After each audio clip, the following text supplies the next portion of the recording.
ሴት ልጅ ማለት ነው የፈለገ ፍቅር ውስጥ ብትሆን በቃ ላቪዝ ብላይንድ ምናምን ብላ አውር ብትል እንኳን ማለት ነው ማቶናት ወንድ ኮንክ እንደማቶናት በደንብ አርጋ ነው የምታውቀው። በቃ የማይሆናት ወንድ እንደሆነ ለጓደኞቿ ምናምን አይ ይወደኛል እኮ ምናምን እያለሽ ማለት ነው የሆነ እንዳይደብራት ልታስመስል ትችላለች። ግን ውስጧ ግን ማለት ነው በደንብ አድርጎ ያ ሰው እንደማይሆናት እርግጠኛ ነች። በቃ በደንብ ነው የምታውቀው የሚሆናትና ማይሆናት ወንድ የሚያገባት ወንድና ማያገባት ወንድ እንደሆነ እያወቀች ነው የምትኖረው። ግን ምን ፍቅር ስላለባት ለፍቅር ስትል ብቻ ስለምትወደው ያንን ሪሌሽንሺፕ ላለማጣት ስትል ብቻ ትኖራለች እንጂ በደንብ ታውቃለች። ወንዶች ደግሞ እንደዛ ሲሆን እሷን እያታለልካት የሆነ ነገር በቃ እሷ ሞኞና ምናምን ሞኞና አይደለም ባይዘው ታውቃ ውስጧ በደንብ ነው የሚነግራት፣ ደመነፍሷ በደንብ ነው የሚነግራት። ግን በቃ አንተን ላለማጣት ስትል ነው ዝም በቃ የሆነ ምናምን ሞኞና ምናምን እንጂ ሞኞና አይደለም። በደንብ አርጋ ነው የምታውቀው እናቴ፣ በደንብ አርጋ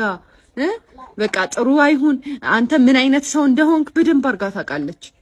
በደንብ ውስጧ በደንብ ነው የሚመሰክረው እንጂ ሞኞና አውቃ ነው የተታለለችልህ እንጂ አንተ አታለሃት አይደለም። እሺ ብዙ እንትን አትበል፣ አውቃ ነው።